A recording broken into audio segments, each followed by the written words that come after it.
Recyclico, making lithium-ion last forever. Recyclico's patented recycling process achieves up to 100% recovery of battery metals from lithium-ion batteries for electric vehicles, including cobalt, lithium, nickel, manganese, and aluminum. Recyclico Battery Materials Incorporated trades on the TSX Venture AMY, on the OTCQB AMYZF, and Frankfurt ID4. For more information, visit recyclico.com or phone us at 778-574-4444. Recyclico, making lithium-ion last forever. You're listening to HowStreet.com radio, available online at TalkDigitalNetwork.com. Welcome to HowStreet.com radio, the online source for market opinions. Here is Jim Goddard. My guest is Robert Campbell, publisher of the Campbell Real Estate Timing Letter, and his website is realestatetiming.com. He's speaking to us from beautiful San Diego. Welcome back to the show. Thank you, Jim. Happy to be here. The Fed has paused hiking rates. The Bank of Canada did that. So did the Bank of England. Does this tell us that mortgage rates are going to freeze, or are they still very variable? Mortgage rates are going to continue going up because inflation is going to keep going up, and you just can't you can't separate the two. Inflation's killing people. It's killing more people than the Federal Reserve would like to admit. Everyday people, gasoline prices, home prices, rent prices, food prices, and they have to put a stop to it, and they know it. Right now, the U.S. federal government, will run a $2.1 trillion deficit for the coming, I think for this year, the current year, which is 50% of the, I think the budget's only six trillion, and that a third of that is deficit spending. So all that deficit spending is inflationary, and there's no way to stop it, guys. There's no way to stop it at this point. Because of this, 74% of the U.S. budget is mandatory. And by mandatory, I mean Medicare, Medicaid, and Social Security. Those are entitlements that are owed to the U.S. Citizens. You can't cut them. And 26% is discretionary, and that includes the military, and running the government. I think in that 74%, they also include U.S. payments, debt financing. So what it comes down to, they only have control over 26% of the U.S. budget, and we're running $2 trillion deficits. And if we were to balance the budget, we would still be running a $1 trillion deficit per year. And to do that, the amount of economic dislocation that would cause to this country, it would be a bloodbath. So this is fascinating where we are right now, guys. Financially, that we've run up these big debts to keep the financing wars that we can't afford. That and illegals coming into our country, paying for those, et cetera, et cetera, et cetera. We're spending $2.1 trillion more than we're taking in tax revenues. And so you would think, based on that, with that overspending, the economy would be booming, right? No, it's not booming. Inflation's killing people. The average home payment, since 2000 has increased by 78%. And that's because in 2000, the mortgage rates got to sub 3%. And today they're approximately 7.5%. So the average mortgage payment on a home is today 78% more. And based on the Bureau of Labor Statistics, the average American employee, his wages have gone up 21%. In other words, housing prices, and you could throw rent in there too, is going up 4 times faster than wages. And then you throw in food, you throw in gas, and the average guy is hurting right now. The average American is hurting. And so if you let this inflation go, just let it run wild with dropping interest rates and reinflate housing prices and asset prices and car prices and all this, the little guy is just going to get slaughtered. And based on, the political climate in the United States and how happy everybody is, I just don't see the Federal Reserve doing that. So I expect what we witnessed in the United States during the last, let's say 2008 to present day, when interest rates were as low as they were, that was abnormal. What's normal? Normal is mortgage rates, for example, with respect to real estate, mortgage rates should be in the 7 to 8% range. That when I was in real estate and I was a developer and an investor in the 1970s and the 1980s, I was full-time developer, full-time investor. Mortgage rates were in the 7 to 8% range. And I made so much money, you can't believe it. Now they've got to drop interest rates down to like 3% or less in order to keep prices rising. That's abnormal. That's not normal. So eventually we're going to get back to normal, guys, one way or another. And it's either going to be done willfully with the Federal Reserve, just keep cranking up interest rates to drive asset prices down where people can afford a house again, or it's going to be done unwillfully where just that we have a revolution in this country, because not only can nobody afford a home, nobody can even afford rent. And so that's the dilemma we're up against. And I just happen to believe that they're not going to risk civil unrest to that degree, and they have to stop inflation to save the country, and that interest rates are going to keep going higher and higher and higher. It wouldn't surprise me if they got up to 10%. So the brief pause then is just that, a brief pause. Brief pause. And it's just, because it's a brief pause primarily for the stock market. Now, when you have to say this because the stock market lows, like zero interest rates, okay, for the stock market. So then you ask yourself, okay, who owns stocks?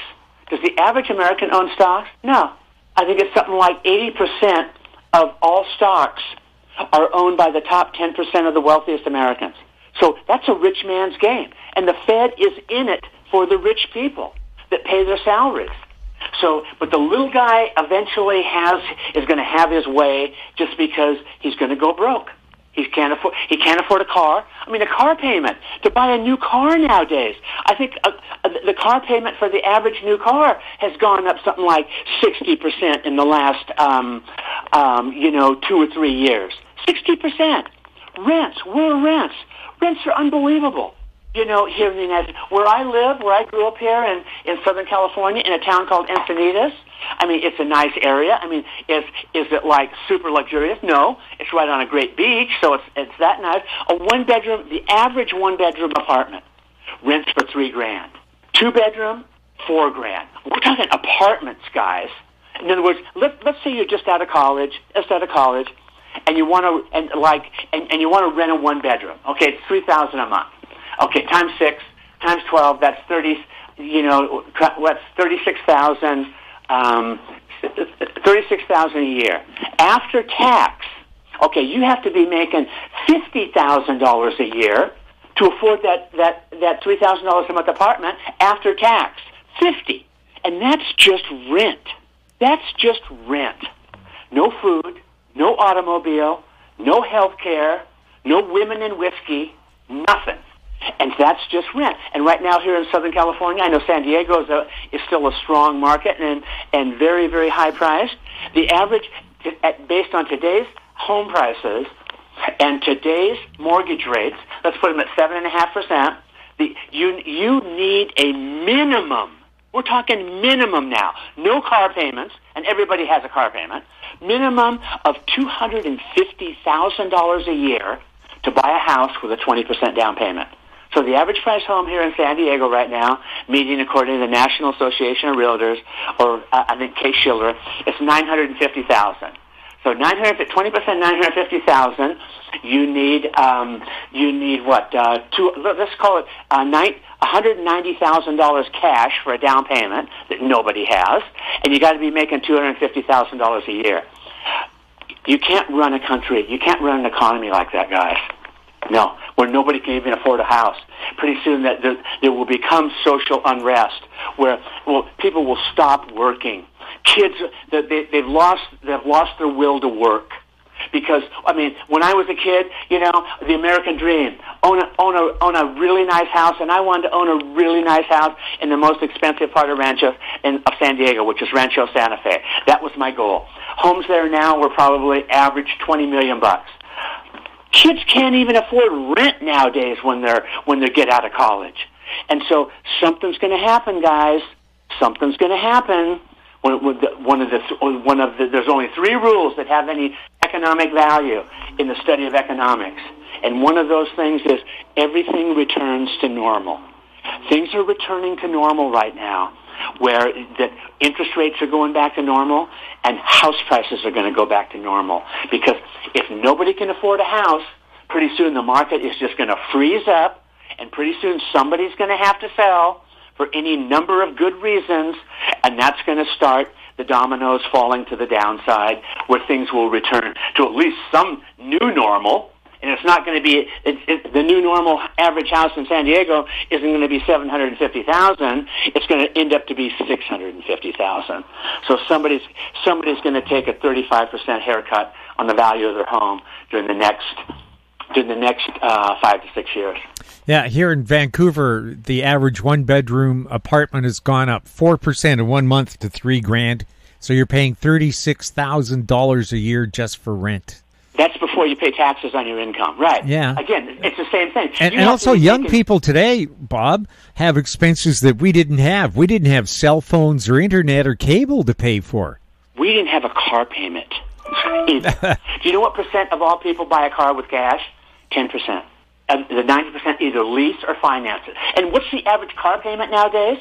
To buy a new car, I think it's like $600 or $700 a month. Oh my God!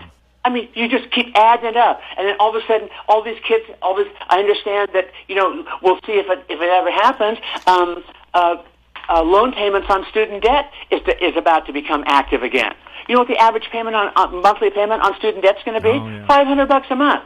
So you start adding a $700 a month car payment, and that's not a nice car.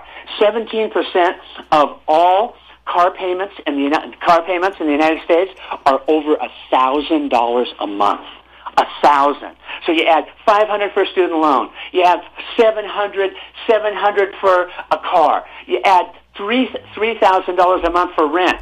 You're up at $4,500 a month in no time flat, and there's no food. You can't even afford food or gas, anything. That's not going to persist, guys. That's not going to last. We've reached a unsustainable extreme. Doesn't mean the world's going to end. It's just that prices are going to readjust downward to reality, where at least the average guy can afford rent. He doesn't have to stay. The kids in their 30s here, where I live, 50% of them still live at home. They can't afford a place to rent. No, they can't afford $3,000 a month. They can't, so they still live at home, which is very unsatisfying. That's not sustainable, guys. That's not going to keep the United States great. So everything's going to readjust down, and it's going to be a brutal adjustment.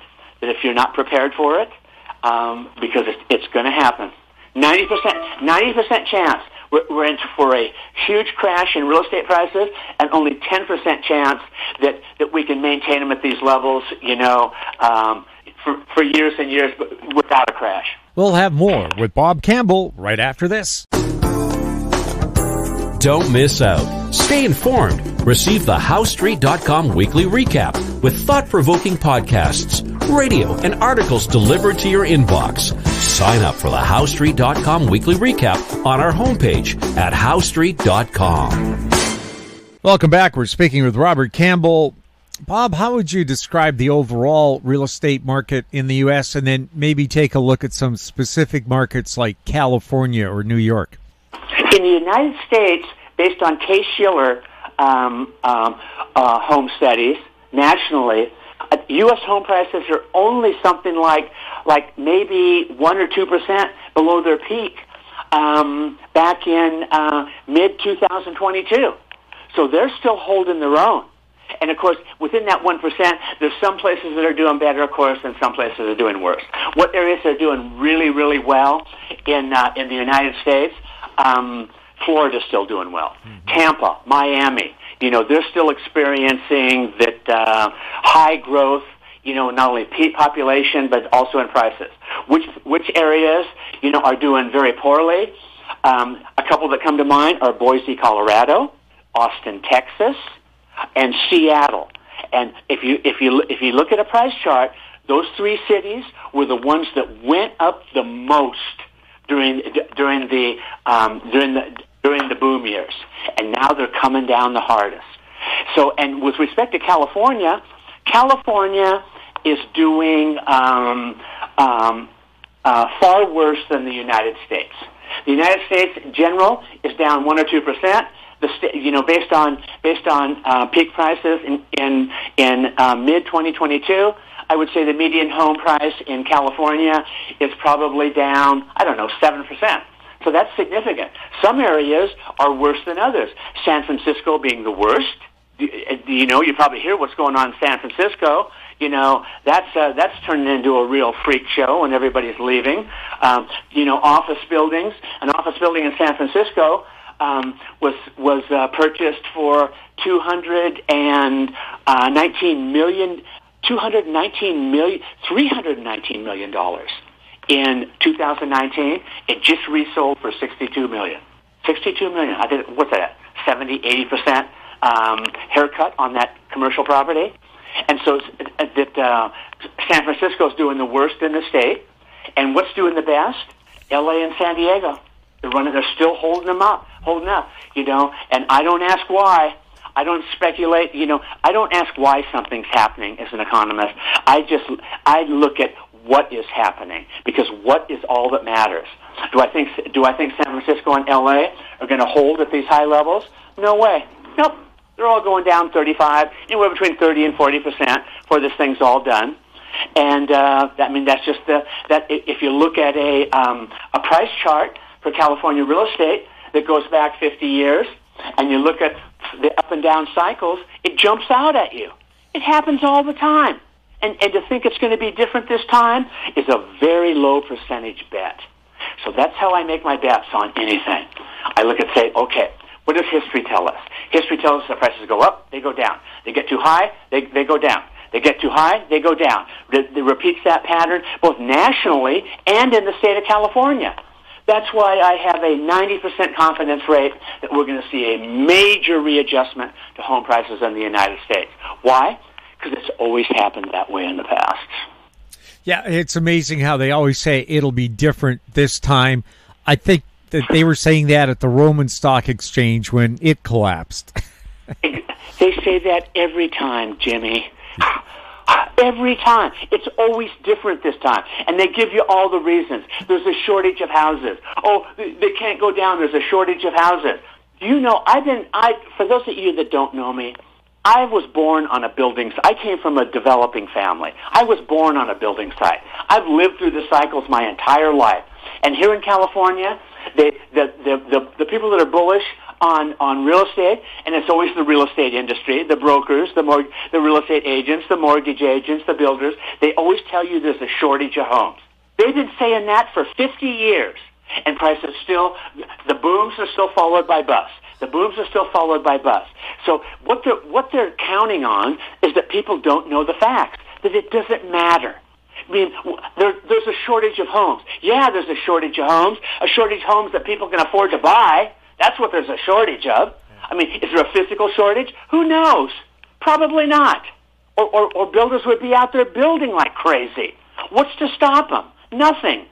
So it's just an excuse to buy, always buy. But once you've been around this business as long as I have, which is over 7 decades, you start to realize you know who's talking the truth, and you know who's talking bullshit. And just go back and look at the cycles and go, Gee, looks to me like that's the way the world works. You're smart. That's right. Bob, anything else that we should be taking a close look at right now? I'm still a big fan of gold, guys. Mm-hmm. Big fan of gold.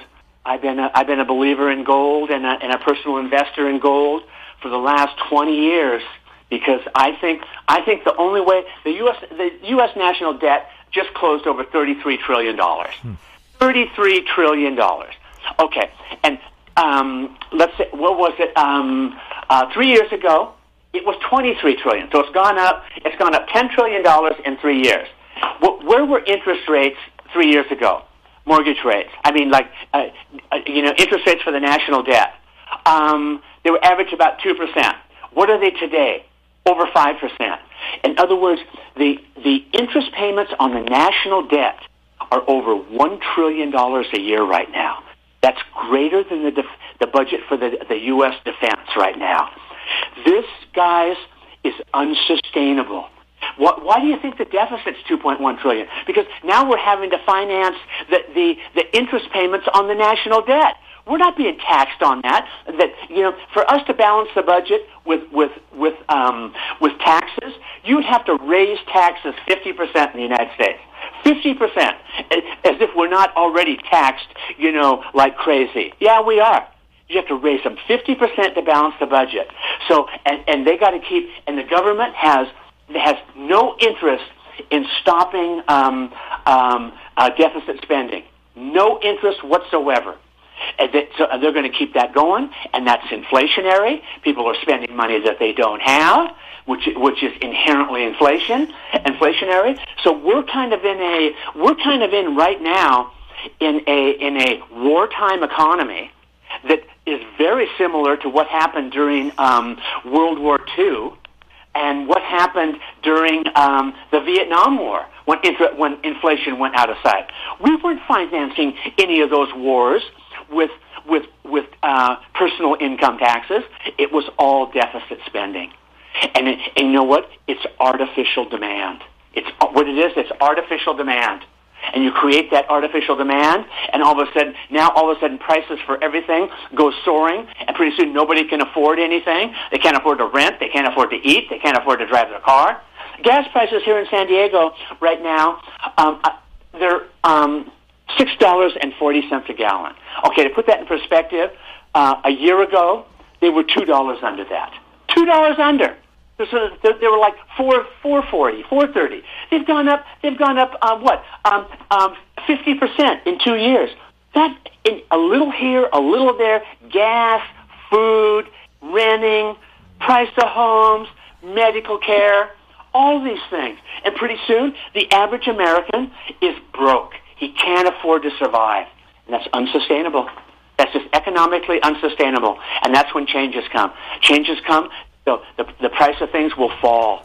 I mean, at least the price of housing is going to fall, or wages have to go way up. Here in California, they just passed a law, or they're thinking of passing it. I don't follow politics very closely at all because I hate it.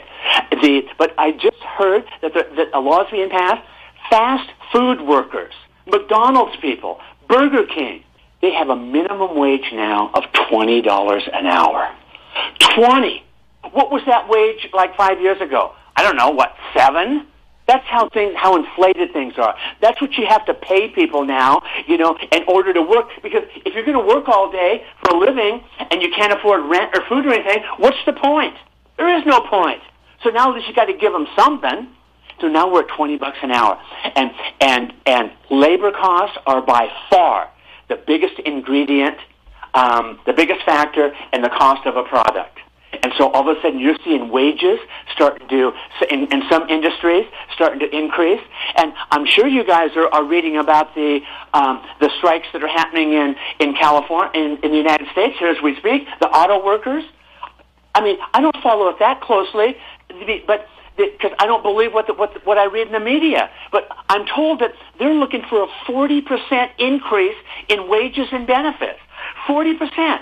And just doing the math on that, you know what that's going to do? That's going to add $10,000 to a car, to a new car.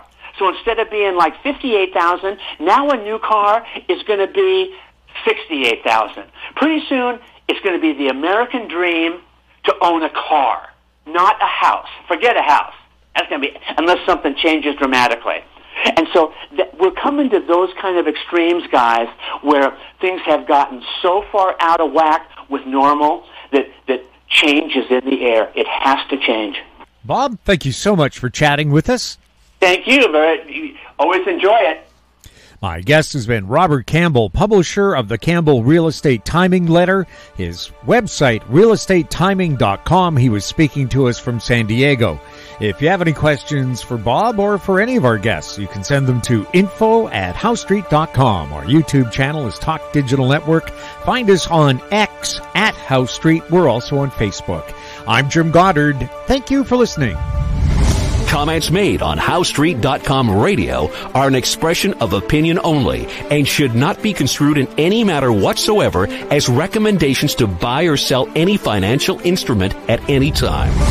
Available online at TalkDigitalNetwork.com. HouseStreet.com radio is a production of House Street Media Incorporated.